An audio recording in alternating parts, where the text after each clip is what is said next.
the mighty and resilient Merrimack River, carving through the communities of our great region. My name is Linda Lorden, proud president of Merrimack County Savings Bank, and like the river that serves as our namesake, we're a constant yet ever-changing presence. Because to us, it's bigger than banking. It's about powering communities and putting people first. It's about knowing where you came from and where you're going. That's Merrimack style. Visit us at themerrimack.com. This podcast is for informational purposes only and should not be considered legal, medical, or mental health advice. The views and opinions expressed do not necessarily reflect the official policy or position of the podcast and are not intended to malign any religion, group, club, organization, business, individual, anyone, or anything.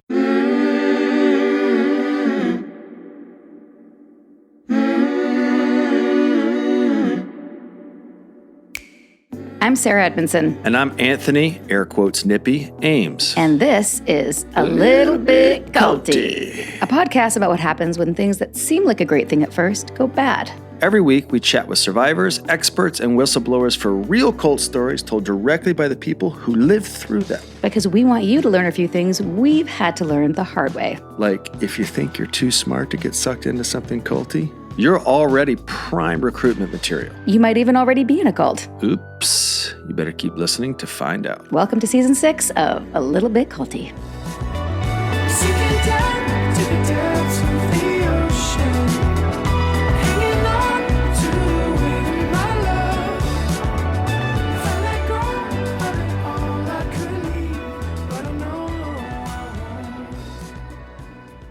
Welcome back, everybody, to ALBC.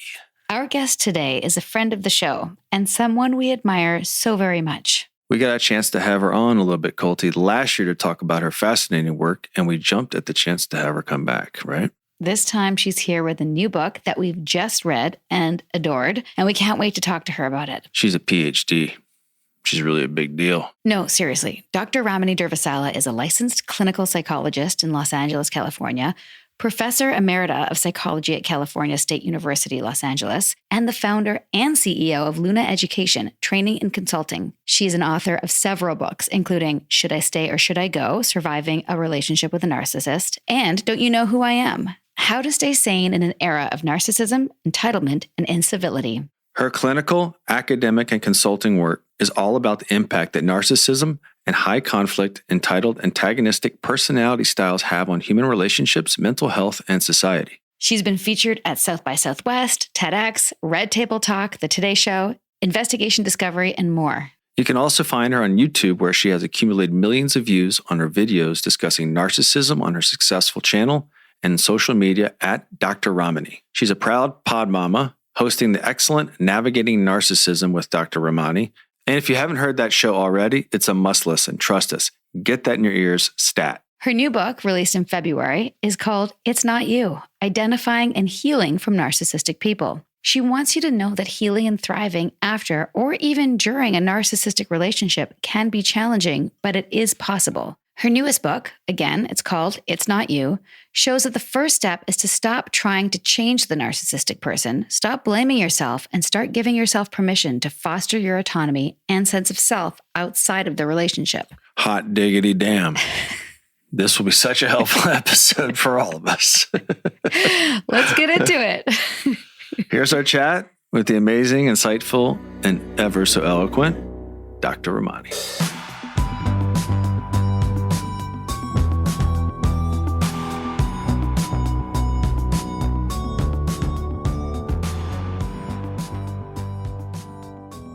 Welcome back to A Little Bit Culty. We've been so excited to have you on ever since we heard about your third book. And this is the third book in the topic. You've written 2 amazing books already. Why this third? Where did this come from? Tell us about the origins. The new book, It's Not You, is a book on healing. So many, if not almost, I'd say 80, 90% of the books on narcissism are about narcissism, right? About the narcissist. Let's understand the narcissist, the anatomy of a narcissist, all of that. What we don't talk enough about is not only what it does to the people in the relationships, but what you can do about it. It's often we sort of give this kind of pat advice, well, they're never going to change, so you have to leave. And leaving isn't an option for everybody. And so It's not you is, there's an old proverb that reads basically, the tale of the hunt is always told by the hunter and never the lion. And we always think of like a lion as fierce, but actually the lion is the hunter's prey, and the hunter's at a market advantage and tells the story the way they want. This is really meant to be the story of the hunt told by the lion, or anyone who is actually being stalked and bothered and harassed and harmed. And so, you know me, Sarah, Nippy, you both know me, Sarah in particular, you know that I'm not hopeful when it comes to this topic. I don't believe narcissistic people can change. This book is actually filled with hope, because whereas I don't have much hope for narcissistic folks, I have tons of hope for survivors. And every single day I'm hearing about a person who's been through really terrible narcissistic relationships.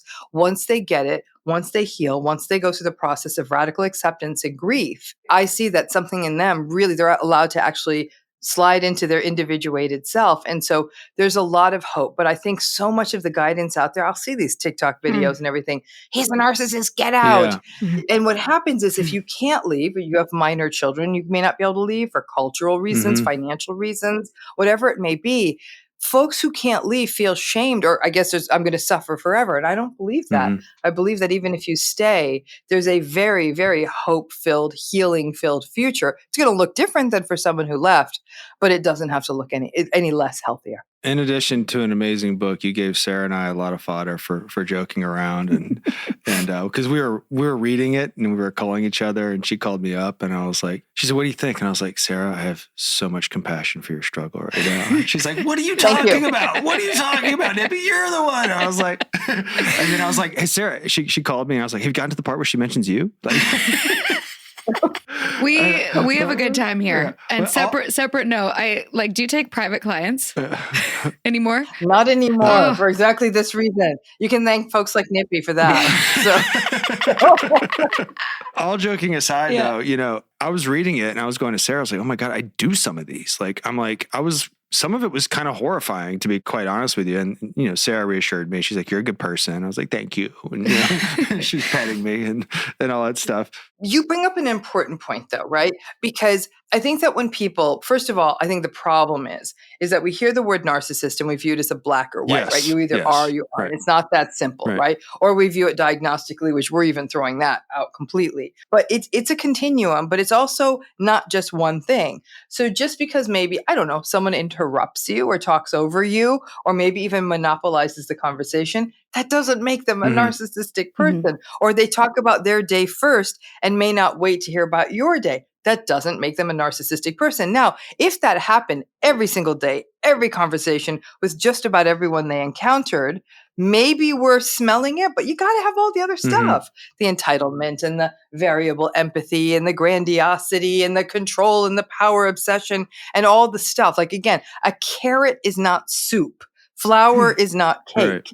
You need all the other stuff. And I think that healthy people who hear the content on narcissism immediately go to, well, I do that sometimes. We all do these things sometimes. We are human beings, right? By definition, we're going to do these things.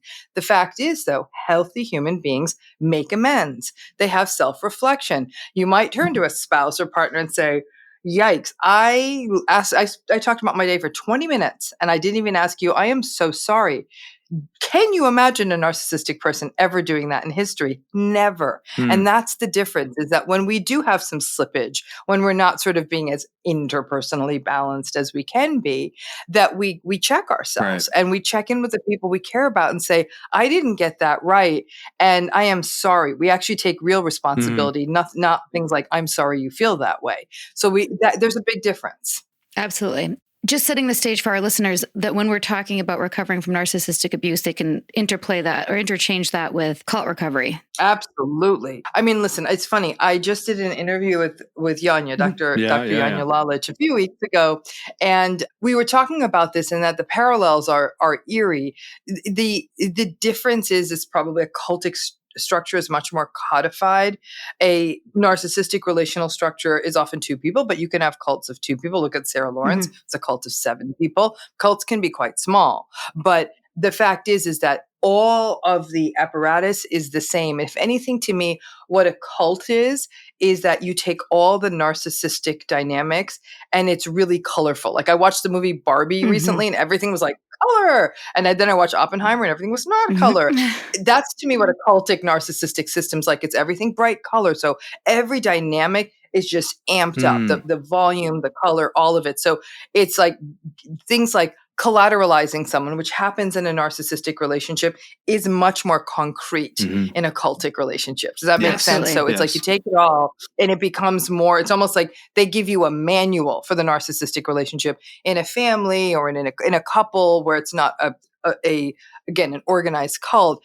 You're sort of, it feels different, but it's exactly the same. It has exactly the same effect. And one could argue that the deprogramming, in essence, we would have to do for somebody who's leaving a cultic system, not to mention things like moral injury and all of that. Those are very, very similar dynamics to what I've always observed in people who are leaving narcissistic relationships or have become aware of narcissistic relationships. Such a good point. And we'll be referring people to episode 1, which we just re-listened to prep for this. And it's so good. It's like definitely one of our favorite flagship episodes, especially when people are like, tell me about your podcast, and they have no cult connection. And I'm like, this is one that like everybody can relate to. It's so helpful. And truthfully, when I started your book, I was like, oh my God, I've read so many books about this. And since leaving, I'm not going to learn anything new about narcissism, but I did. And 2 things I really would like to point out specifically in regards to our podcast is the concepts of breadcrumbing and future faking and euphoric recall. And those 3 things, before we get into healing, I think is so important in regards to like, in terms of the recovery, understanding the harm that narcissists did either in a cult or one-on-one. Can you explain some of those terms? So breadcrumbing is this process, and any narcissistic system, cultic system, it happens where the simplest way to put it is in the relationship, you get indoctrinated into or teach yourself to get by on less and less and less and be willing to turn it into more and more and more. So it would literally be, in the simplest example, it would be somebody is in a relationship with a narcissistic person who doesn't communicate, is very shady, is very dismissive, and that person comes home on time for dinner 1 day out of 10. And the person in the relationship is like, oh my gosh, they came home for dinner and they loved the dinner I cooked for them. Like, we're doing okay. And so it is very much, or the person will remember an event and give them a gift and say, oh my gosh, they remember the gift. They're such a good friend. And so not only is most of the relationship characterized by neglect, what it means is that even one tiny showing up gets overinterpreted, overvalued. And the problem is over-justified as a piece of evidence that this relationship is good or healthy or beneficent or this other person's okay. And over time, breadcrumbing is a really insidious dynamic because for a lot of people, it can start early in life. Like and because for kids have to make a relationship with a parent work, including a narcissistic parent. So the narcissistic parent can literally every so often look up from a newspaper and the kid will say, my parent loves me, and all the rest of the time be absent. The child learns at a very early age that love and close relationships are transactional. What do I need to do to make this person look over their newspaper? And then that expectation gets taken into adult relationships. But it doesn't just happen that way. Some people have perfectly fine family systems growing up, but then they meet someone. They craft a narrative about this is my person. This person's great. I'm really into this person. And if that person's narcissistic and they've done sort of this 4 to 6 to 8 weeks of love bombing, and that's all the investment they were ever going to put in, and then the devaluing happens, the person has those couple of months of the love bombing to sort of draw from, if you will. And then as the process of pulling out for the narcissistic person happens, then the person is still holding on to that. And in fact, it cuts to the other topic you were asking about, which is euphoric recall. We can selectively, it's an interesting kind of a twist in these narcissistic relationships. Cognitive dissonance. It's cognitive dissonance, but it actually goes against what we know about human nature in a way, because our brains, our nervous systems are actually trained or actually developed to choose threats in our environment. In fact, we selectively remember bad things. And there's an evolutionary adaptation to that. If we can remember which bush had the poison berries, we're going to be less likely to eat the poison berries. If we remember which pathway took us down the dangerous creek, we won't go down that pathway again. Our sympathetic nervous systems, our nervous systems in general, monitor for threat. And in fact, when you look at some of the interesting work on mindfulness, Rick Hanson's work is a great example. He is somebody who said, like, listen, part of what we need to do as mindfulness practices is train our brains to look for good stuff, because we're so trained to, in many, if you will, healthy relationships, people will focus on the one fight they had 3 weeks ago, but the other 3 weeks were great. There's this weird, interesting flip because of the trauma bond that happens in any narcissistic relationship, which is that a person feels attached to someone where the relationship goes back and forth. It's good and it's bad. It's up and it's down. And because there was a period of really good, and oftentimes there's enablers who are signing off on that relationship. Oh gosh, what a great relationship you have. That the person is then trying to make sense of the confusion. They blame themselves. They get by on the breadcrumbs and they justify the behavior in the relationship. And they keep falling back on just when they say, this is really unhealthy. But gosh, we had such a good time in Miami 3 years ago. And they'll selectively pull out those good memories, euphoric recall. So it's part of that whole trauma bonding mechanism. But the breadcrumbing is, again, it's getting by on so little and really crafting a narrative about how good it is as a result. It's present in almost every narcissistic relationship I've ever seen. After people get educated and they start to learn that, well, this isn't healthy, it's almost like a person who, again, I think any of us who are in a scarcity mindset, and I think breadcrumbing is part of a scarcity mindset, and you don't think you deserve more because that's what the narcissistic relationship tells you. You don't deserve more. You're not enough. How dare you ask for more? How dare you have a need? How dare you have a want? All of that gets taken away. The person's sense of self gets taken away, and the breadcrumbing really kicks in. So we heard the term breadcrumb. It was basically specifically directed at women by Keith in some of the Jess trainings. That makes sense though. It totally does. He said women We dangle the breadcrumb for the man, and the man is always the one that's just kind of waiting for the crumbs that they grant us. And they control it through sex. Okay, so let me break down when Keith, I want to just give you I want to make a finer sort of observational point on that. When Keith made this whole thing, women breadcrumb by dangling the little crumb, which, like you said, implied sort of sex and his lack of capacity or lack of whatever you want to call it to access the sexuality offered by women. Right. In an exchange, not coercive way. Correct. That is the most vulnerable narcissistic thing I've ever heard in my life, right? That is that whole, and he was an interesting hybrid, right? Of a mix between malignant narcissism, communal narcissism, and vulnerable narcissism, forever viewing himself as a victim, sort of, and again, getting caught in this sort of eddy in the stream of women are, messing with me with their sexuality. They won't give me what I want. It's incel talk, right? And all incels tend to be vulnerable and malignant narcissists. Right. He had the communal narcissistic piece because he got off on this idea of him being some sort of weird savior or healer, a malignant narcissist, because he was willing to exploit. Unfortunately, he also was a psychopath because he has no remorse for what he did. So it's like a dark, where it becomes an interesting subtype. And I've studied the Keith of it all very, very closely, is that he's a dark tetrad with the vulnerable narcissism, which is an interesting kind of a twist. They're usually not as victim-y and insipid as he is. And his insipidness and that idea of women breadcrumb by doing that, that's a unique twist in him. And I think it's what actually gave him a lot of power. This is a very physically unattractive, emasculated, kind of icky man. I'm going to tell you, I'm going to sort of share a little Nippy and Sarah bit. Yeah. When I watched The Vow, I remember watching Sarah's relationship with you, and then I see these intercut with these images of Keith. I'm like, thank God Sarah got like a hot guy, because ew, this leader of this group. It's like, really, like Nippy's really is a handsome guy. You're a beautiful woman, but like your wedding pictures are like out of a wedding magazine kind of thing. But when you could imagine, Nippy, the kind of visual stimulus you were for someone like Keith, because you were much more masculine, you're much more physically strong, you would get the girl. And so for him, insipid is the word that keeps coming came to play. And so he would create this, he created this environment, basically like many cult leaders do, to be able to get sex. But the entire construct they create, you'll see this in a variety of cultic systems where this vulnerable, narcissistic, emasculated, unattractive, like man will view women as weaponizing sexuality when all they're doing is just sort of walking around the world and living their lives. Right. So he had that odd twist of the vulnerable narcissism thrown into the dark tetrad. Well, he could use societal standards and norms that have little grains of truth and blow that up into some big conspiratorial conscious thing that women do, which incidentally didn't really make sense to me. But I went along with some of it because there were some grains of truth in it, but I didn't see any of that, particularly what he was saying, as a personal problem. Yeah. And I think we have to train ourselves to view these things as personal problems, if that makes sense. Like it doesn't, it's just sort of, that's such an oppressive mindset for him to have had about women. But when and again, you're not mean people, but anyone watching the show, we're at home, we're not hanging out with this guy, we're like you. Yeah.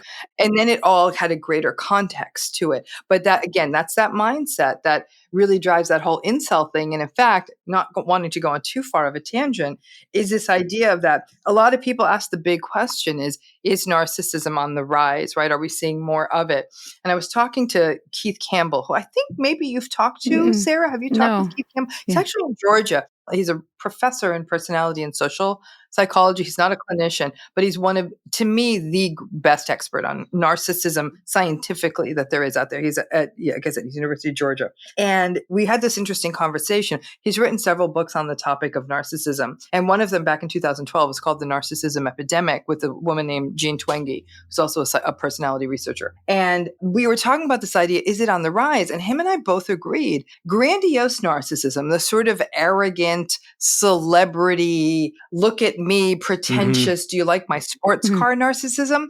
Him and I both agreed that's probably been pretty stable. Yeah. The difference is that the internet has given them a different platform, but anybody from back before internet days will say, no, I knew people like this, right? They just sort of showed off in a different way.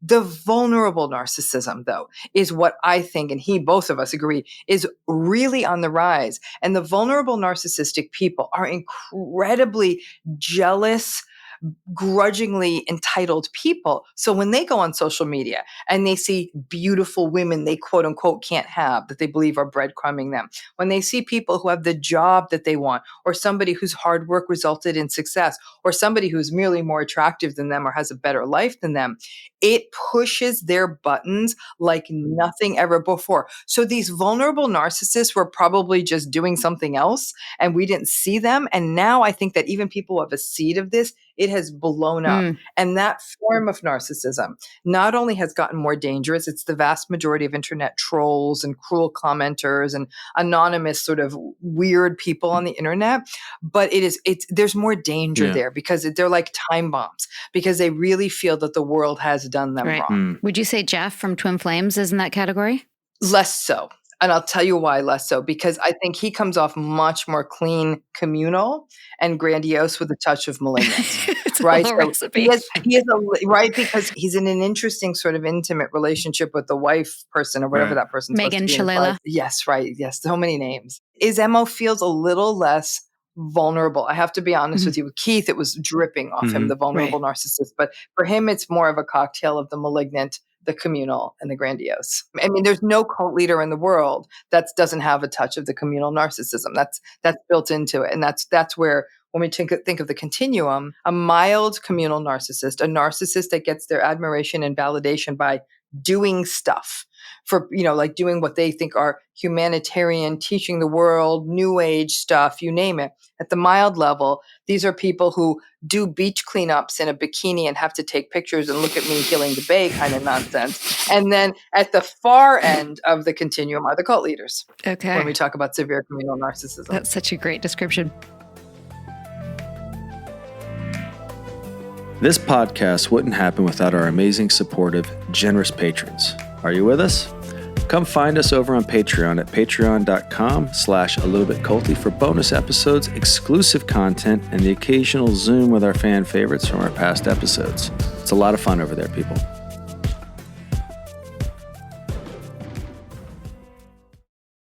Meals bring people together, but for many families, providing their next meal can be a challenge. You can help by participating in Macy's annual Feeding the Hungry food drive. All proceeds go toward local food banks and families. Now through January 31st, you can purchase an icon in-store or online, or watch out for the blue Feeding the Hungry shelf tags, where a portion of your purchase will be donated to local pantries. Together, we can combat hunger in our local communities at Macy's. The Frankies were a picture-perfect influencer family, but everything wasn't as it seemed. I just had a 12-year-old boy show up here asking for help. He's emaciated. He's got tape around his legs. Ruby Frankie is his mom's name. Infamous is covering Ruby Frankie, the world of Mormonism, and a secret therapy group that ruined lives. Listen to Infamous wherever you get your podcasts. Break time's over, people. Let's get back to this episode of A Little Bit Culty. It's a good one. Looking at specific therapeutic approaches or techniques that you've recommended survivors, can you tell us about the tenet of radical acceptance and how that relates? The radical acceptance piece is in its simplest form. And I think, unfortunately, some people get so caught up in the simple, they don't recognize it's got a lot more branches to the tree. Mm-hmm. In the simplest form, radical acceptance is that real and final acceptance that the patterns, the dynamics, and the behaviors in your narcissistic relationship are not going to change. You'll notice I didn't say it as simply as the narcissist isn't going to change, because I think it almost feels defeatist to people, and they feel like they're bad people for saying that. But when we frame it as, because really all that matters with the narcissistic person is their behavior, right? That otherwise they're not affecting us. What's going on in their head, unless it turns into behavior, is not our problem. But so by making it the behavior, I think I found a lot of clients benefit from that slight distancing. Okay, yeah, everything they're doing is not going to change. Thank you. But really, the core of it, they're not going to change, right? So the radical acceptance is you're not going to be the exception. And whatever teeny tiny bit of change they may undergo is not going to be enough to turn this relationship around. It's still going to be a very tense, invalidating, uncomfortable, emotionally abusive relationship. That's piece one of radical acceptance. The second piece of radical acceptance, though, is that especially for people who can't fully leave these relationships, right? So people who, for whatever reason, it's a family member, it's a marriage they can't get out of, it's a job they can't get out of. Radical acceptance isn't a magic pill. Just because you radically accept that narcissism and its patterns and its behaviors and all that will not change, not on your watch for sure, and not on anyone else's, frankly, that it's not going to make it so that it doesn't hurt you anymore, right? So there's plenty of people in my world that are narcissistic that I still have a lot of contact with. I've radically accepted, but when they deliver a zinger, it still hurts my heart. I'm still me, right? I haven't become some sort of stony, closed off ice person. Like I still get hurt. And I think a lot of people are surprised, like, wait a minute, I radically accepted this shouldn't bother me anymore. I said, I never said this wasn't going to bother you. I said, now I'm telling you, it rains in Seattle. That doesn't mean if you go outside, you're not going to get wet. Just because you know it's going to rain, like it's still going to affect you, but it usually affects people differently. People might take the stance of, okay, this isn't bothering me as much. I was more prepared for this. I wasn't as surprised by this. Like it can kind of take away some of the sting, but for some people, it's often a chronic grief-ridden reminder that it doesn't change. So, but radical acceptance is essential. If you can't get there, you ain't healing, because as long as hope is on the table and the hope is about the narcissistic person changing, or people will say, I'm not going to tell anyone, but I really think they're going to change. You will not heal. You really will not, because you're forever having your heart broken. And while the heart's resilient, it ain't that resilient. Right. And I guess in the cult context or in that framework, it's like the hope of whatever the leader is promising you, it's going to be like this. That you're always waiting. Future faking. We have another NXIVM nerd tidbit for you. I'm not going to mention names, but there was... Is it in the vow? Oh, maybe it is in the vow. You're right. But yeah, it don't say the name anyway. Well, I mean, suffice to say, we heard many stories like this, but there was an incident, I think it was actually in the second season, where Keith would figure out your wants and needs and then just future fake them. And he's like, well, you want a baby in there? And pointed to her womb. Yep. Stuff like that, which is really cruel. He future faked a lot with babies. Well, I mean, I got called back to work on a feature film. Interesting. So my career was future faked. This is where you're bringing up something so important, because I think that we miss this with narcissistic people. Narcissistic people are incredibly socially perceptive and socially aware, which goes against the grain of what we think. We think they don't have empathy and they're socially unskilled and all that. No, they're very socially perceptive, almost like this kind of creepy sort of emotional intelligence, in that they'll spend time with you. In fact, it was Mark Vicente who on my podcast called it data mining. Yeah. He would say they're really good at data mining in that. And this will happen outside of a cultic setting. They're on a first date, and their questions, which seem so interesting and curious, and they want to know about you, they're actually learning. They're getting intel on you. I call it casing the joint. It's like watching the rhythms around a bank or a business to figure out when the doors are locked, where what windows are left open, so you know how to burglarize it, how to steal from it. It's what the narcissistic person is doing. They're figuring out what doors don't you close, what windows are left open. Do you always turn on the alarm? And then they figure out how they can get in there and do their harm. And we don't think that. Most people are healthy, are thinking, oh, this person's curious about me, I'm curious about them. Once they get this intel, in fact, my sort of favorite narcissist move is that they'll look at you like with their hand in their chin like this and say, tell me your greatest fear. Oh my God. And you're like, ooh, this is intimacy. This is intimacy. And you start sharing all these fears and abandonment or whatever it may be. And they'll lie to you and tell you some fear too, so that you feel like they're in the dance with you. And they have now put that in their little vault. And whatever it is, and it's not just the things you're afraid of, but it's the things you dream for, hope for. Like you said, I want a baby. I want to make a film. I want to do this. I want to do that. And they've listened to you. And remember, the people who are often very vulnerable to these relationships are people who may not have always felt seen and heard. So now, if you grew up with a parent who never saw or heard your dreams, and there's an adult person who's doing this within the context of something that feels loving or oriented towards growth, it feels like a miraculous experience. So then when they make a promise around that thing, the way the kid would have wanted the parent to say, hey, this weekend we're going to go to the park and throw the ball. It's the same. It's equivalent. Now it's just the adult equivalent of that. It's the most seductive thing in the world. And what the future fake does is it keeps someone on the hook, because a lot of future fake stuff can't be produced in a day. Right. In an intimate relationship, it would be like, listen, I know we're not spending a lot of time together. I promise you, in about 6 months, this promotion's going to get sorted out. We'll spend more time together. Well, you can't fast forward 6 months. Now you're in it for the 6 months. The 6 months pass. Guess what? They're not spending time with you. The other big future fake for people is, I'm going to go to therapy. No, I know I haven't been great. I'm going to go to therapy. Well, they're not going to go to therapy instantly, and it's not going to work instantly. 6 months, you hang out, they go to their so-called therapy. You have to take that on good faith. Nothing changes. You've lost another 6 months. This happens around kids. This happens around moving. This happens around marriage. Promotions and jobs with narcissistic bosses. Pick it. The financing for a project, whatever it may be, or the loan you're going to get from a family. The list goes on, and it's a way to keep you on the chain. And it's a very classical tool in cultic systems. What's a better future fake than a goals program? Yeah, it was always perfect. That's exactly right. I just had a memory of something. I don't even share this with you, but not this relationship, a previous relationship, I'm a big romantic. I'm like a super cheeseball. And I remember at our 5-month anniversary, Me too. No, you are not. No, you are not. I'm future faking. I'm just trying to get it. Yeah. No, he doesn't even fake it. But I can be. No, stop. This is a previous relationship, and I know he's not listening to the podcast because he's never listened to one, but we're still friends. Anyway, 5 months, I took him out to celebrate. But he's going to listen to it. Shush. And he got upset. He was like uncomfortable with my gesture of romance. And he was like, 5 months? Like, I'm not celebrating 5 months. We get to 5 years, then we're going to celebrate. And trust me, I went all the way to 5 years.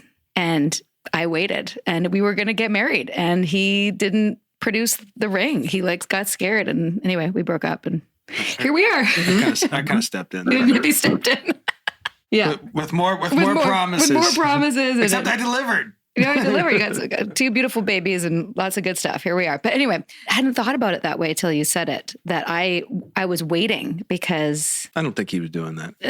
He's not a bad person at all. But I'm saying, I'm talking about me. Like, I was waiting for the 5 years, and then we'll have romance, Yeah. Right. Then we'll have romance. And then the issue becomes is that the future fake is a tactic. Right. Now, listen, every time somebody tells you something's going to happen in the future, if, for example, like, hey, in about a year's time, when I'm done with my graduate program, we will move. Mm-hmm. Well, the graduate program is happening. They will move, and they're not doing other future fake things. They're stating back. Like, I'm in Right. school. School needs to end. I need to live near school. But in a year, absolutely, let's look into the options. And in fact, I'm applying for jobs there. And you're seeing evidence of that. Yeah. That's not future faking. Anytime somebody talks about the future, that's not future Of faking. course. It's usually a pattern. And sometimes it starts much lower stakes, right?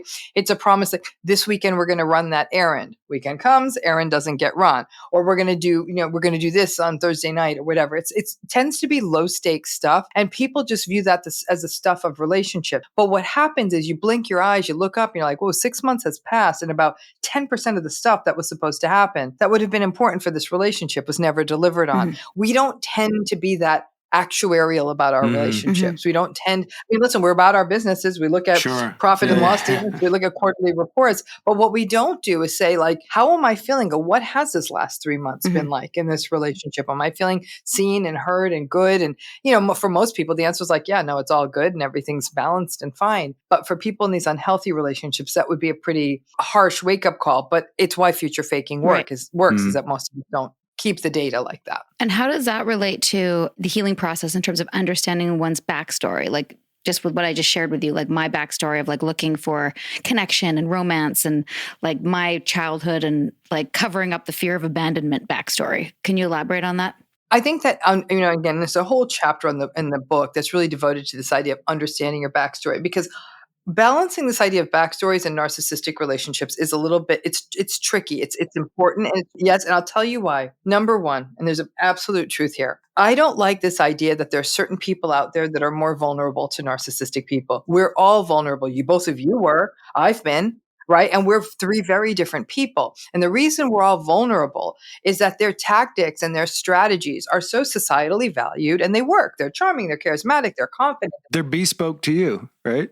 Yes, that's right. Exactly. That's exactly what they are. They're bespoke to you. That's so well put, Nippy. They listen to you. They're tuned into you. They're so sort of temporarily attuned. And that is the attachment dream. Right? That there is that moment we feel so seen and heard. That's the infant dream. You guys are parents, right? You remember how important it was that the child, you're everything to the child. Their attachments are being made on all of those attuned moments. And so that we're all vulnerable. Where the roads veer is who gets stuck. That's where the vulnerabilities matter, right? So everyone's going to be drawn to the shiny thing. People might wonder, well, why are people drawn to vulnerable narcissists with all their victimhood and all that? Some people actually love the idea of a project. They love to rescue people. For them, love is this sort of sullen, sad sack person, like, nothing ever goes my way. And like, I'm going to help you. So it's a bit of a rescue project, but for some people that is very exciting and very seductive. And so, it's like, it's bespoke. It's different for everyone, but we're all vulnerable. Not all of us are as vulnerable to getting stuck. Right. So the more secure the attachment the person has from earlier in life, they'll feel a little bit more stable on two legs to be able to say, this is not cool. Like, this doesn't feel healthy. Or they'll have supports in their world that will say, we're watching what's happening in this relationship. This doesn't seem good to you. And there's a soft place for them to land. That's obviously very different than somebody who might have grown up in an abusive environment or in an invalidating environment where their inner narrative, their backstory, as it were, is much more of, I don't deserve better. This is as good as it gets. I'm lucky this person even shows up. At least they are showing up. I don't want to be abandoned. And these backstories can be everything from whether or not we had narcissistic parents, whether or not we experienced trauma or adversity in childhood. It could have to do with some of the things inherent to ourselves. Are we optimistic? Optimistic people, interestingly, are a little bit more prone to getting stuck in narcissistic relationships because they're like, everybody can change. I refuse to believe that somebody can't change their behavior. And they'll get caught on that optimistic thought loop for years, thinking that something could get better. People from happy families can sometimes get stuck in a way that's interesting because they believe in love. Their family might even say, like, oh, they're a sweetie. You had such a good time at the beginning of your relationship. Just love him more. You know what? I'll loan him money. And it'll be, maybe just having some financial pressure. So the family might believe in the idea of healthy love. They may not even have a paradigm for what a toxic relationship is. I remember working with a happy family once. I worked with the older parents of an adult daughter. Several times I've actually done this work. And I was struck every time where the parents had ridiculously happy marriage, 40, 50 years. They didn't know anything else. They thought marriage was great. They thought family was great. They thought love was great. And then their kid meets a narcissistic, big, shiny, grandiose narcissist. And when the thing headed towards divorce and there was grandchildren, these people literally thought their daughter would be able to go into family court and said, he's really not a nice guy, so I should have full custody. And they were shocked when that didn't happen. So there was a naivete. I was like, oh, that's not how this works. And and then obviously that was a whole weaponizing of the kids in a divorce. Multiple times I've seen this happen. And these parents who are often in their 60s or 70s, it's an absolute loss of innocence for them. They said, we didn't know there are people like this. I'm like, damn, I would have loved to got to 70 thinking there was no such thing as a narcissist. But it's actually really painful when it's your child who's encountering this for the first time. So these backstories, whether they're good things about us, whether they're difficult parts of our histories, whether we're prone to be a rescuer or an excuser or a justifier or a forgiver, people who are naturally tend towards forgiveness. There's good research showing, because everyone's like, forgiveness is great. Forgiveness is the answer to everything. Right. Hell no. I am like anti-forgiveness when it comes to narcissism, because we know that when you forgive a repeat offender, so you forgive someone for doing something bad and they do the bad thing again, it actually causes significant psychological harm to the forgiver. Yeah. We leave that piece out. Everything's like forgiveness. It's so healing. Oh, not so quick. And because narcissistic people are repeat offenders, forgiveness doesn't have a place here. Some people will say 20 years out of the relationship, I finally forgave them. But I tell a lot of survivors, many of you won't. I say this as a survivor of multiple narcissistic relationships. I've forgiven some. There are some I will never, ever forgive as long as I'm walking on this planet. I will never forgive them for what they did. It don't keep me up at night, though. Yeah.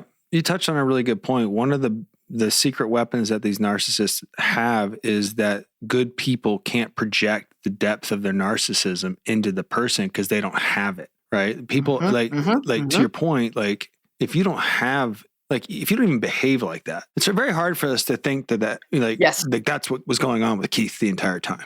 Like, that was a very hard thing, especially as we start finding out all the other stuff. Yeah. But at the time we were like, what? Like, this is what's going on in the psychology of this guy? Correct. But I would argue then, Nippy, though, that because we don't teach people about this, they don't know it. Now we can. Because we shouldn't have to be able to project the depth of it. In other words, it doesn't need to be in our repertoire to recognize it. Right? We teach people this. Nobody's teaching people. There's no important point in high school health classes where this is taught. I actually approached some high schools. They said this is too negative. It's like, my God, drop calculus, teach narcissism. You would actually be saving more of the kids in this school who are never going to use calculus. They don't teach it in most undergraduate courses in psychology. Don't teach it. I was a rare bird that I taught it in my classes. My poor students, they were like, everyone else is learning about schizophrenia, but Dr. Devasala only teaches about narcissism. I'm like, it's going to help you in the future. And then more importantly, graduate training programs in psychology that train counselors and therapists. Zero. When I went to UCLA, brilliant. UCLA was the best educational experience a human being could have wanted. Clinical experience was great. The word narcissism was not mentioned for the entire period of time I was in training. From the day I walked into that graduate program to the day I finished my clinical training in hospital. Was a narcissist running it? It's crazy. Maybe? No, it wasn't that. It's that we don't talk about it. It's not, and yet it is like this weird dark specter that actually impacts our ability to treat a whole range of mental health conditions. We don't talk about it. More importantly, we don't talk about how it affects other people. So how the hell would you know what narcissism is, that Keith was a narcissist, all of those things? Like, why would anyone know that? And that's why the education about this, so accurate education. Leaders of countries are narcissists. So like it's... Yes, they are, more than ever, more than they've ever been. All authoritarian leaders are narcissistic. And kingdoms fall when you have multiple or long-term narcissistic leaders. Yeah. And now a brief message from our Little Bit Culty sponsors. Meals bring people together, but for many families, providing their next meal can be a challenge.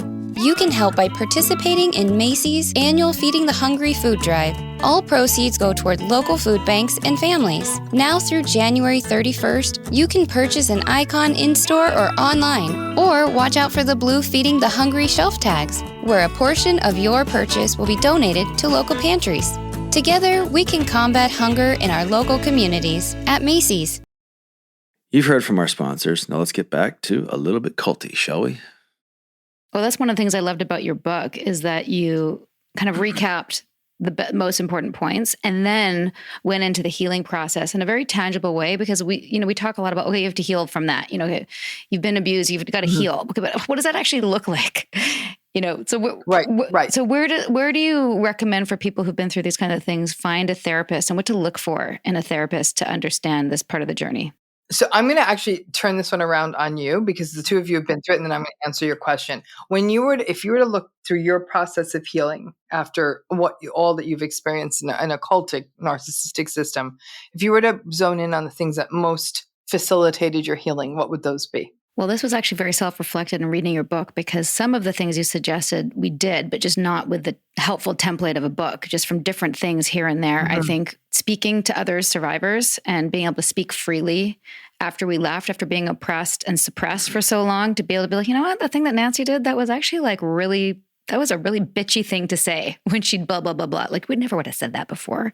That would have been sacrilegious, right? Okay. I would have been demoted and whatever, like who knows what. But speaking freely, a lot of things that I found for myself to like regulate my nervous system, whether it was Epsom salt baths or hiking, microdosing, like things just for me to chill the F out. And then also like the fresh start, like moving here was one final piece, getting out of the space where a lot of it happened in Vancouver, where I can't even walk down the street without seeing somebody that either I tried to recruit or I did recruit or a family member of, like, it's just a lot of memories, and good and bad, good and bad there. What else was most helpful?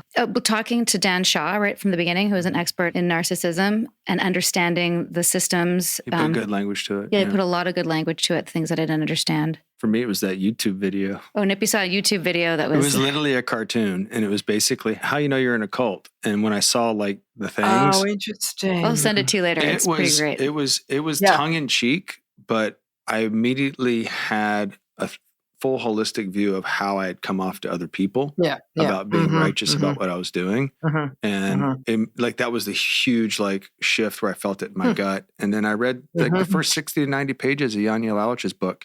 Oh, yeah, and huge. I saw moral injury, and that one sunk me. Yep. It's like education. That one sunk me like a rock. I just went, oh my God, that's exactly what happened to me. And then I went on just a journey of understanding it, how I got understanding my blind spot. And then it slowly evolved into like, okay, I have wisdom now. I understand this. I know what it looks like in the world, and I can identify it. And then I wanted to put language to what had happened to me. And so that when I see it somewhere else, I can identify it, and the podcast became out of it, and I just try and stay in that lane. So in many ways, like you said, Sarah, now it's all in a book, right? But the things that you're sharing are very parallel to what's in the book. Talking to other people, having support who can listen to you in a validating way, having a therapist who gets it. Dan Shaw's the best in the business. I mean, his books are, to me, they are like scripture. I almost reread them every year because they're just so beautifully thought out. Dr. Janja Lalich's books, brilliant. I've read those, and I think they have relevance also for tremendous relevance for narcissistic relationships. So you're talking about education, and that might be watching videos, that might be reading books, and that education matters. You got to get it in order to heal from it, right? You talked very, interestingly, Sarah, about calming your nervous system, right? The sympathetic nervous system is no joke. It's this, I always say it's like this great ADT system we have on our body that often malfunctions. Like I have had sensors malfunction. I'm like, oh, come on now. There's nobody trying to get in. Calm the hell down, ADT. So it's the alarm system that's only trying to do its job for you, that we can receive with compassion. Like, oh, I see you. We can be curious about it. Like, I see what I'm reacting to, that we learn how our fight shows up. It's interesting. I was Dr. Janina Fisher, who's a phenomenal trauma theoretician and a clinician. She did this beautiful work called Parts Work, which actually Dan Shaw uses in his clinical work. And what I really love about her theoretical frame is, like, for example, the fight response, right? We think of the, fight, flight, all of that. In Dr. Fisher's model, that fight response is actually things like recognizing the injustice. That's a part of a fight response, right? Because we're like, our willingness to say, like, there were early, even before you had Keith's number, there were days you're like, this isn't cool. Like something here doesn't feel cool. That was a It was fight hard to figure response out from what your it nervous was, too, system, right? because you could feel it. Trying to figure out what You it could was, feel it. where you could feel it, and you felt it Yes. here before you Yes. got it Yes. here. And so that somatic awareness, being curious, and instead of judging ourselves, what's wrong with me, what a loser I am because I didn't say something, this is this nervous system of ours sort of being an ally in the best way it can. And we can sort of embrace it, really sort of infuse it with the self-compassion. Because a lot of folks who freeze, a lot of folks who are in cultic systems, again, back to the moral injury, how could I have not said something for so long? What is wrong with me? When we can put it in that context of freezing and submitting, doing it as a survival response, that it is just that. The nervous system was doing what it was supposed to do, but it needs to be attended to. Breathing, like you said, walking, but touching into our body, even if it's just that grounding, touching your chest, feeling your pulse, like it's here, it's all working. We're so disconnected from it. Being in nature, I always say, rip the roof off. Yeah. Like I don't care if all you do is walk in the street for a minute, some air, go out under the night sky, change the temperature, anything you can, like to get to feel outside, ideally take a walk outside. All of those things really, really do matter, that we can sort of get back sort of in sync with ourselves and pay attention to all of that. But it's a process, and it's a process of very real grief that people forget. It's not a loss necessarily of a person, though it may be, but it's often a loss of ideals, of hope, of innocence, of what you thought the world could be, of you are different afterwards. You've also lost a former version of you. And like I said, it's a loss of innocence. And that's why I was saying I envy those people. I was talking to someone who had this really sort of warm, lovey view of the world, had very happily married parents and had a happy marriage. It was just recently I had this conversation. She had read my book. She said, none of this was relevant to me, but she said, I saw the healing stuff. Actually, it allowed me to dig deeper and understand there were actually people in my life that were like this. But by and large, this woman's life wasn't sort of riddled with this. But when people really go through it, there's something that gets lost, and we just have to adjust to that. Well, you just touched on something really interesting when you said about justice. There was an injustice going on that you could feel. And the mindfuckery of what we went through is we were in an organization that, that perpetuated the mindfuckery. We were an organization that flexed and boasted justice, ethics, and stuff like that. So that was a major confusion. What we were feeling couldn't have been right. We couldn't be aligned with something also, that was it was doing just that. a viscera. Yeah. Like we were also trained, well, that's just a viscera.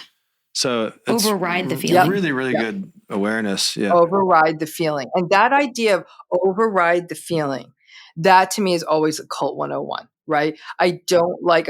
You are feeling, right? This is a process and it will come and go, but it is yours and nobody can make this be anything but what it is. Labeling something like a viscera and all of that, and then them sort of co-opting. That's that process of subjugation that Dan Shaw writes about, that in order to stay in a cultic or a narcissistic system, you have to fully subjugate your entire sense of self and reality. I almost view it as like giving all your money to a really shady investment advisor. Like you give them everything and they take it all. That's exactly what happens in a narcissistic relationship. It's the basis of identity politics as well. Loyalty to the party, that sort of thing. Yeah. And then the perception that they're just, right? Because by definition, all narcissistic relationships are unjust because they're asymmetric. There's always a power difference in these relationships. And, I forgot who it was. I don't remember if it was Yanya or if it was Jennifer Fried. Dr. Jennifer Fried is actually, she's a fascinating woman who writes about this idea of betrayal blindness, which has relevance to cultic system. But what she talks about is like the legs getting knocked out from under the table. I believe it's her who talks about it. Like you have 4 legs. Table can kind of still stand with 3. These relationships keep knocking the legs out from under the table. When you're down to 2, the whole thing falls. And that, and that asymmetry is that the nature of these relationships, and that the only reason they work is that one person holds a lot more of the power. And they do that through things like triangulation and creating factions and creating gossip and sort of, but they hold all the keys. They've got all the passwords. And the flying monkeys. Exactly. But they have all the passwords. Yes. Well, I loved the just very tangible steps for healing. And, I'm not going to give them all away here because people need to read this book. It's so important and so helpful. Is there anything that you can get into a little bit about becoming more narcissistic resilient or firewalling or some like strategies moving forward? Yeah, thank you for bringing that up, because that's really what it is. Like you go through a narcissistic relationship, you heal from it, but then you're still living in the world. And the probability is very high, unless you're going to lock yourself in a room, that you're going to run into more narcissistic people. And some of the elements of being narcissist resistant, this also is not easy. I'm going to say what I say sounds easy, but I'll tell you why it's not. A simple example would be discernment, right? Discernment would be paying attention to the somatic sensations you have when you're with someone, knowing everything you know about all manipulation and gaslighting and all the other stuff, and paying attention to that, future faking, breadcrumbing, all the stuff we talked about, but paying attention to how you feel. I'm always struck in this wellness infused age we're in, how people are so careful about what they eat and what they drink and how they exercise and what their bed is made of. And I'm like, you know what, folks? You could throw away all that if you could just get good at discerning toxic people. I'm like, you can drink a Red Bull for breakfast for all I care, but if you could learn how to discern on the toxic people, that's more important. And yet people invest so much time. Like, was this peach harvested from a tree that has like virgin goat manure? I'm like, oh my God, that's right. Whatever. No. It's about the discernment. Here's where it gets tricky. Okay. Just had this happen recently with a few clients. They learned it. They got it. They're practicing it. They're doing great. But the pushback they're getting when they're being discerning, It's like when they say, they're not even being mean. They're saying, I don't know, like this doesn't feel comfortable, or that entire interaction we observed felt toxic. The people around them who don't get narcissism are saying, well, golly, you sound very cynical, or aren't we a skeptic? Or, ooh, who you're a little bit of a dark cloud. So if you become discerning, almost have to tolerate this characterization of you as this sort of like not sunny person. This is my absolute reality. Like sometimes people, here comes the angel of darkness again. And you can call me whatever the hell you want. You can call me the devil for all I care. But discernment is everything. That allows people to say, I'm trusting this feeling. And the analogy I always give is, I always tell folks, when you come out of a narcissistic relationship, I don't care if it's a cult, I don't care if it's a family, I don't care if it's an intimate relationship. If the relationship lasted a year or longer, you need to have a year of, if you will, when I say solitude, I'm not saying you go off into an ashram somewhere. I'm saying that you don't get into a new relationship. You don't start a new relationship. You really sort of focus on like, who am I outside of these relationships? Building up your subjective, individuated sense of self. You do not join new organizations or anything like that. And you get through that year and you really sort of get to know yourself. Just that experience grounds people. But that idea of people telling you there's something not quite right about you. And then when these folks, after that year, they go out and start dating again, right? And the discernment kicks in. And they'll say, I don't like this. This feels red flaggy to me. And they'll, say, I don't know. I don't think I want to spend more time with this person. I have no doubt that some of these folks are throwing back fish that were big enough to keep. Right. It's okay. That's okay. I'd rather they did that than the other way. And over time, they'll get more discerning. So discernment is a big one. And part of that discernment, it's about how you share of yourselves. Like, I think that we are in a very sharey time, right? And sharing always has its place, but it's watch yourself, check yourself. Like if you got some weird spamming, send me your bank details email, you don't send your bank details. This is the equivalent of not sending your bank details to some weird scam email.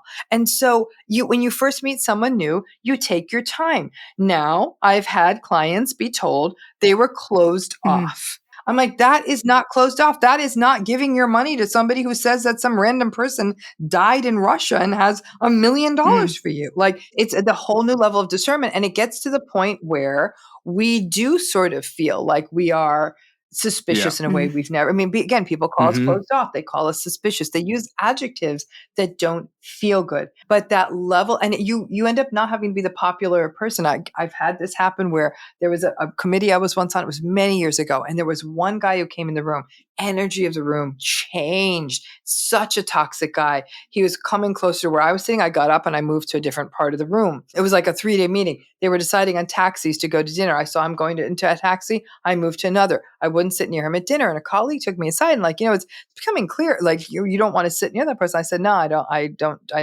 don't trust that person. It's just something in my bones. I don't like it. And they're like, oh, come on. Like, we have to give everyone a chance. No. I said, I don't. Smart. And That's awesome. so time went on, and people just kind of cut me slack because it was like sort of a voluntary thing. And it was like 3-4 years later. I mean, sometimes you've got to hold in for a long time before these chickens come home to roost. And this person, because he'd gotten emboldened, he was such a narcissistic person, and everyone in the group emboldened him, honestly, except for me. And in fact, when I took someone aside and said, these are my problems with this person, they're like, oh, they were treating me as though I was a gossip, right? That day, he really went a bridge too far. Again, very emboldened, did something very inappropriate, and got called out very, very publicly. Let me tell you, I was the smuggest bitch sitting at that table because I was like, I saw this. Rightfully so. You're right. You're right, because if this doesn't feel safe to you, it is not safe. I don't care if everyone's telling you this person's cool. They might feel perfectly safe. That's their problem. But that willingness to give ourselves permission to say that the emperor is naked as hell is what will save people in terms of this narcissism resistance. And once you've been through it, you feel it in your bones. You really, really do. I think that should be the name for this episode. The Emperor is Naked as Hell, Part 2 with Dr. Ramani. And it's not that attractive to look at. I mean, if it was a hot emperor, I'd be like, I'm looking at you. You're naked, but keep walking. Hey there, little guy. Anyway. Or big guy. Depending. One of the things that was a real aha for me, and like I said, admittedly, I was like, okay, I've read so many books on narcissism. Like, okay, not that I was very looking forward to talking to you, but I wasn't sure how much more I would learn, given that there's so much out there on narcissism. Fair, right? One of the things I was like, oh my God, this is so helpful is looking at cognitive dissonance and how we can dismantle that with understanding all the multiple truths. Can you explain that a little bit? Cognitive dissonance and multiple truths. So, Sarah, you bring up this idea of multiple truths, which to me is one of the jewels in this book, right? It was one of those little things, it's like so much magic happens in the therapy room, and this is one of those things that it was one of those magics that happened over and over again. And I think we live in a world where the way news is delivered and internet works and social media works is we want simple, quick, 5 ways to know you're in love, 3 ways to this, 4 ways to that, right? And it's nothing in the world of mental health or the psychology of human beings is ever that simple. And the thing that makes narcissistic relationships and cognitive dissonance in any form so difficult is that so many things are true at the same time. Human beings don't do well with cognitive inconsistency. We don't like it. And it makes us feel tense. And that tension makes us uncomfortable. So when we're uncomfortable, what do we want to do? We want to make ourselves comfortable, which means getting rid of the tension. It's getting rid of the inconsistency. So that's what cognitive dissonance is. It's an internal inconsistency. I have to stay home with the kids tonight, so I can't go to the dinner. I've heard that's not a very good restaurant because it would be terrible to think that they're about to have the best meal of the year and you can't go because of your kids, and you can't really walk around saying, I hate my kids. And so you land on like, I don't, I've heard the food's not very good. It's like a justification. It's a justification to remove that tension. Well, one of the challenges is it's not quite as simple as restaurants and babysitting, right? It's a far more complex issue, and where people struggle. It even goes back to moral injury. People feel like they're bad people if they're thinking or saying bad things about their family or their friends or their spouse or it's things that matter to them. They feel like bad people. They feel disloyal when they're doing that, even when it's warranted. So one thing I've done with clients, initially we just did with a piece of paper. Sometimes we did it on sort of Zoom chat when it all went virtual, and sometimes they do it on their own now, which is we brainstorm a list and say, let's write out everything that's true about this relationship. And you'll get lists like, I have a mother. I'm supposed to love my mother. I think love my mother. My mother is a bitch. My mother is manipulative.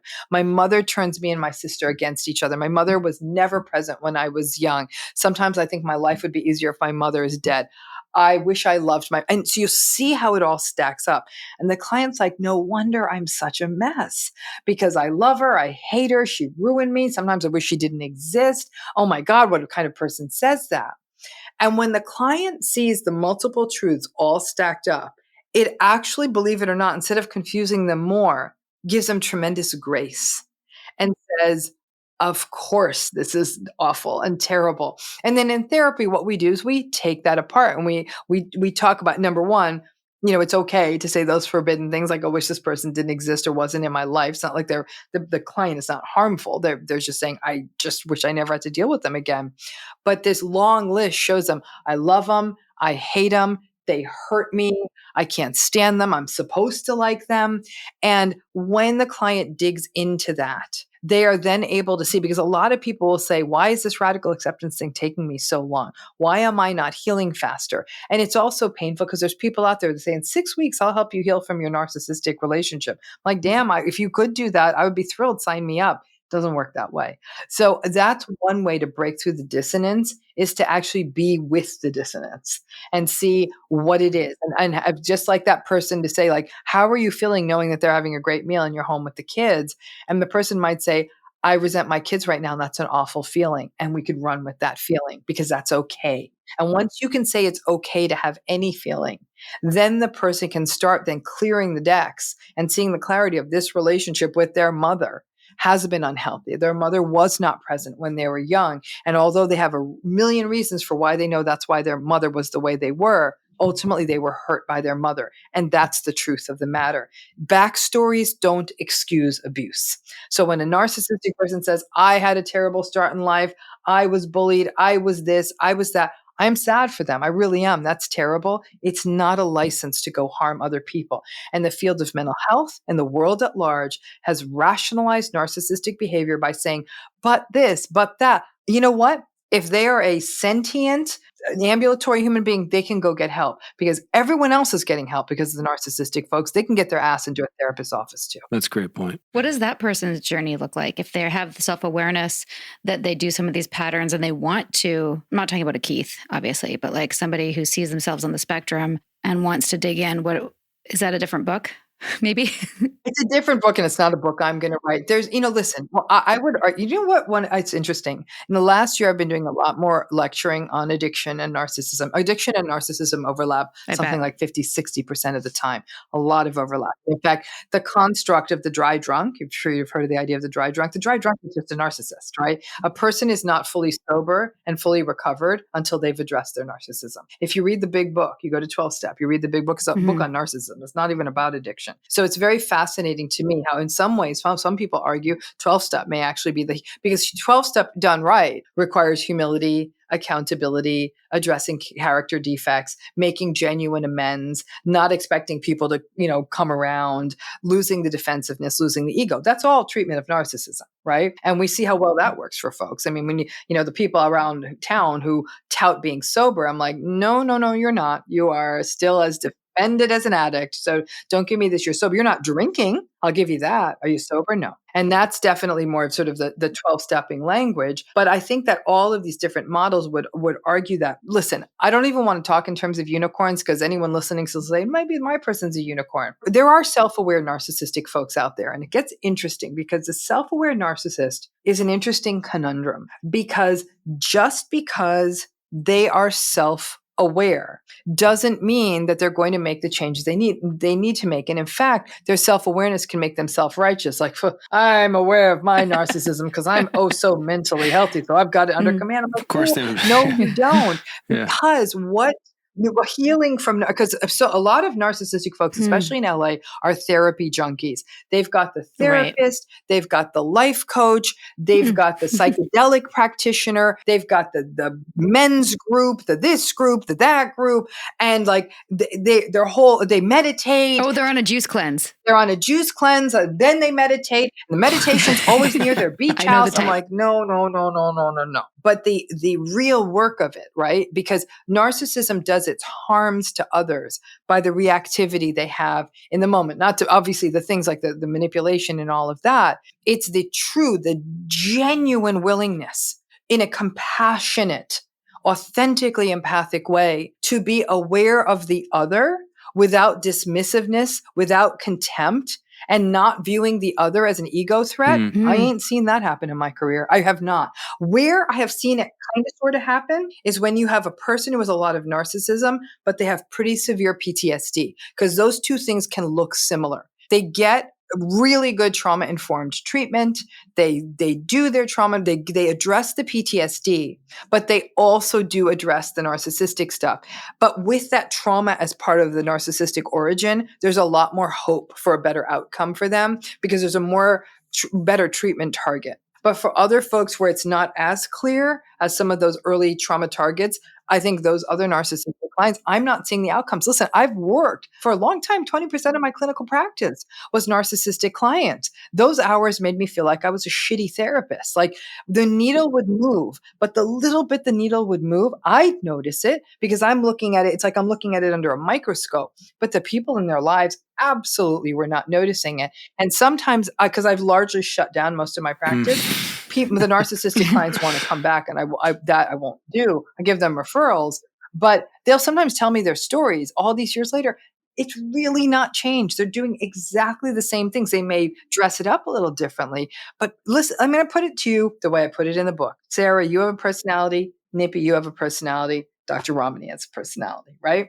I know what mine is. I'm an agreeable introvert. That's it. That's all of me put together. I'm friendly and I'm nice to the person at Starbucks and I don't honk at people in traffic and I always want to be alone. And I'm so happy alone and I'm soothed and I love it and it makes me happy and I'm exhausted when I go to social events. What that tells me, if tomorrow someone said to me, Ramani, you would be a lot more successful if you're a bit more disagreeable, a bit more assertive, maybe even aggressive. You made your needs known. You put your needs ahead of other people. You sort of bossed your staff around a little bit differently. Like you could do this and you could level up. You could get to the next level. You got the content. You got it all. I couldn't do it. I've tried it every so often, a little bit of swagger, and then I feel like I'm going to throw up. I try to socialize. There's some nights I have to go out to dinner for 3 nights that week. Similar. You would think I'll have the flu by that weekend. I'm a wreck. And so what it's telling me is that no more could you turn me into a disagreeable extrovert. Why would you be able to turn the narcissistic person into an empathic, cuddly bunny? I can't change. And in fact, it would do me a world of good if I made some of these changes. It would be better for me to be out and network more. I know that this would be better for me. I'm not able to do it. I don't want to do it. And I have a very flexible personality. Narcissistic person's personality is rigid like cement. I can't change. They can't change. So why the hell am I holding them to that standard? You said people with PTSD can evolve their narcissism. I'm just wondering, it's because the PTSD is coupled with humility because it's normally a humiliating event. Trauma is coupled with a little bit of humility. Well, what you see though, Nippy, is that in some folks with PTSD, and we saw this quite a bit with sort of veterans returning from wars, is there'd be a clipping off of their emotional range, and that would be experienced by others as a truncated empathy. Does that make sense? And so how much of that kind of narrowing, that apathetic, almost distant coldness was the trauma and how much of that was a narcissism? A lot of what we'd want to know is who went to war?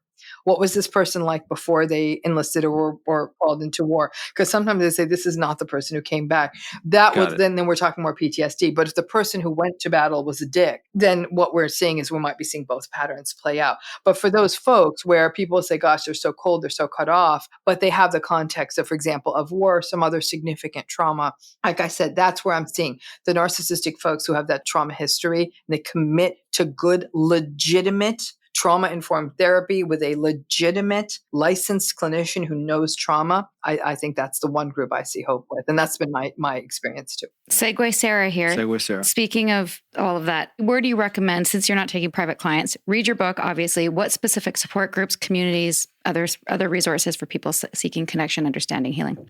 We have a healing program for survivors of narcissistic abuse. It's not a substitute for therapy. I mean, people have more severe experiences that should be complemented with therapy. I have to say we have a very carefully curated and moderated community platform. A lot of people offer referrals there. I'm about to launch next week through a big continuing ed company, a 36-hour training on narcissistic for therapists who want to work with clients experiencing narcissistic abuse. 36 hours. You can get a certification at the end. As that runs through, so by the end of 2024, we're going to have the list of people who've done that program.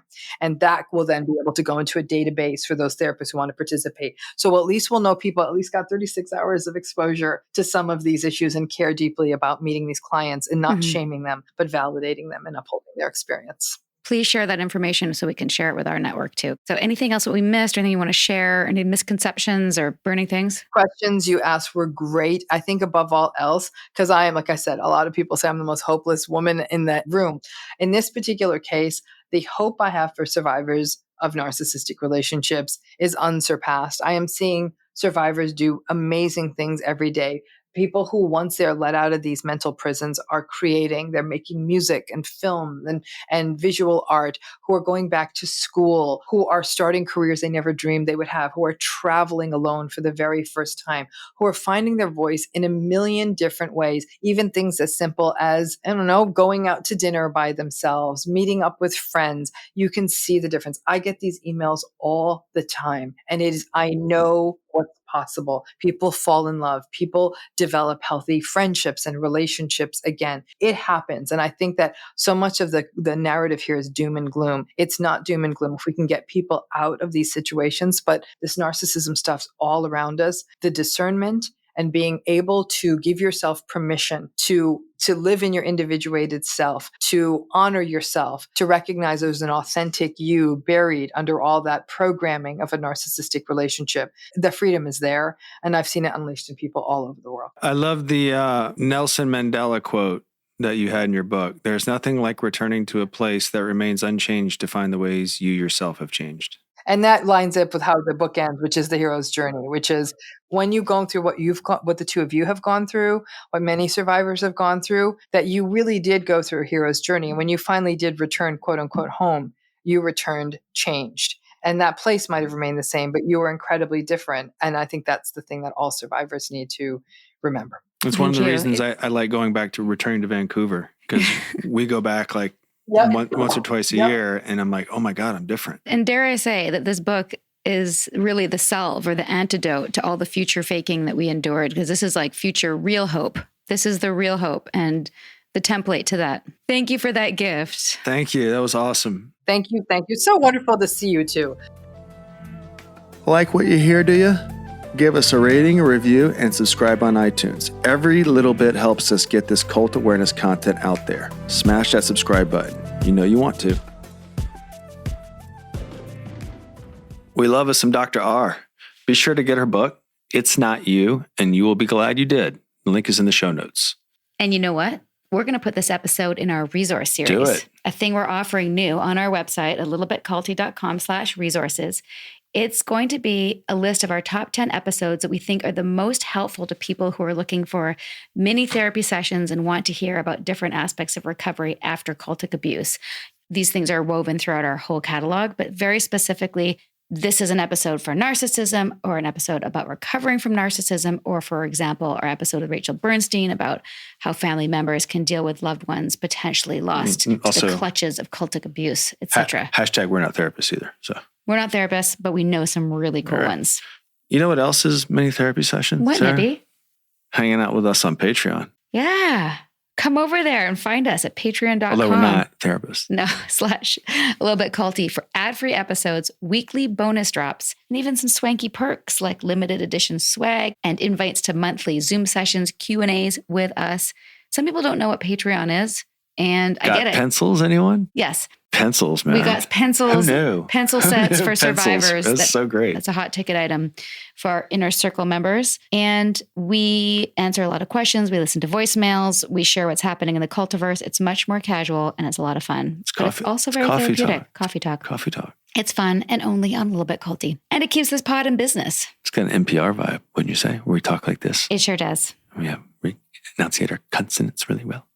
Thanks, everybody. See you next time. Bye, everyone. A Little Bit Culty. We'll be back soon. Sinking down to the depths of the ocean. I'm hanging on to the weight of my love. If I let go of it all, I could leave, but I know I won't. Thanks for listening, everyone. We're heading over to patreon.com/alittlebitculty now to discuss this episode. In the meantime, dear listener, please remember, this podcast is solely for general informational, educational, and entertainment purposes. It's not intended as a substitute for real medical, legal, or therapeutic advice. For cult recovery resources and to learn more about seeking safely in this culty world, check out alittlebitculty.com/culty resources and don't miss Sarah's TED Talk called How Cult Literate Are You? Great stuff. A Little Bit Culty is a Trace 120 production, executive produced by Sarah Edmondson and Anthony Nippy Ames, in collaboration with producer Will Rutherford at Citizens of Sound and our co-creator and show chaplain/bodyguard, Jess Temple Tardy. Our show writer is Holly Zadra, and our theme song, Cultivated, is by John Bryant.